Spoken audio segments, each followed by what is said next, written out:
everyone, welcome back to my channel. I am here for my January wrap-up, and I think it's safe to say that I am finally out of the slump. I'm not necessarily actively reading like I used to, but I'm definitely getting through some books. So without further ado, let's get into the books that I read. So the very first book that I picked up in the month of January, and I literally read it in like a day, was Heartless by Marissa Meyer. I was a little wary about going into this just because I love the Lunar Chronicles so much, but they're dense, and I just happen to love the characters, love the subject matter, and I was a little wary of going into this just because I'm not a huge Alice in Wonderland fan, but her writing is just so good. It just drags you into the story, regardless of like content or anything. Like, I felt like I was the biggest Alice in Wonderland fan after reading this. I have read the original, which I think definitely will help your reading experience when you read this, just because you'll kind of understand the like whimsy of the world and the like quirkiness of the writing. But I love me a good villain story, and I like when it's a solid backstory and you can really see where the like villainous tendencies come from.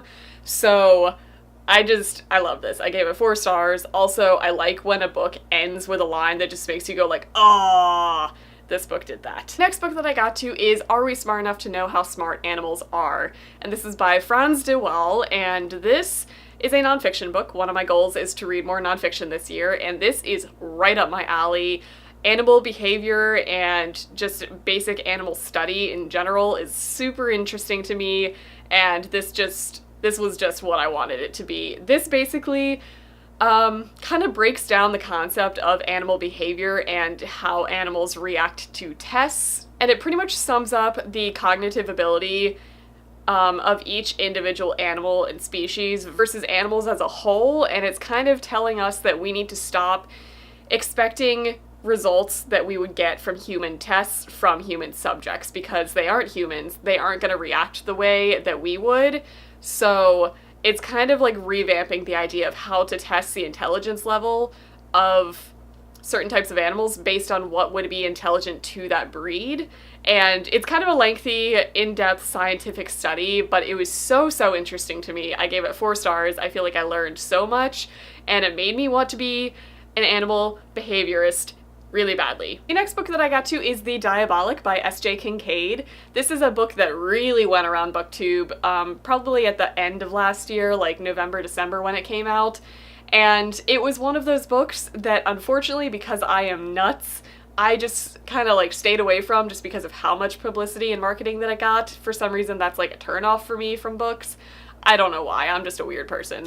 But I actually read this, really enjoyed it. It's a lot more sci-fi than I expected it to be. I mean, the cover is kind of like, I don't know how to interpret it, but I didn't expect it to be like full-on sci-fi, and it really was, which was a pleasant surprise for me. I also really liked Nemesis, the main character that we're reading from, because she is supposed to be bred to be a defender of a person, and she's not really supposed to be a human or have human thoughts or traits.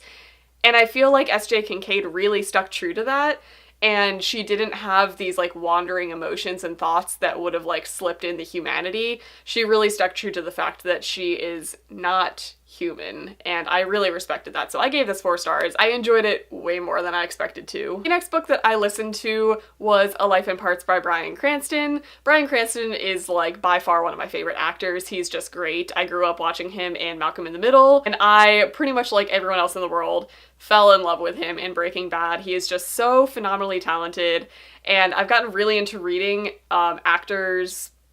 They're not necessarily memoirs, and they're not necessarily autobiographies. They're just kind of like snippets of their life where they just tell like random stories of them growing up and getting into the acting world. And for some reason, those are really entertaining. They're very easy to read, and I just highly enjoy them, and I feel like I get to know the actor better. This one did not fall short. Bryan Cranston had a crazy life in like the 70s and 80s, and pretty much it took us from like him learning how to act and growing up and doing wild and crazy young person things to the person that he is now. I gave it 3 stars. I didn't think that it was phenomenal writing, but it was enjoyable to read. Next book I got to is one of my most like highly anticipated books that I've been wanting to read but kind of putting off, and that is The Fate of the Tearling by Erica Johansson.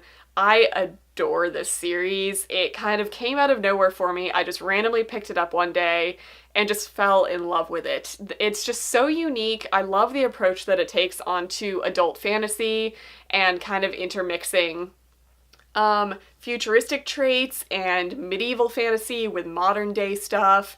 And I just love, love, love the characters. They are so real and well-rounded and balanced people. They're not like the stereotypical protagonist and the stereotypical villain. I love them. So this is the third book in the series, and it's the final book in the trilogy. And I went into it not really having expectations, but still wanting to really like it.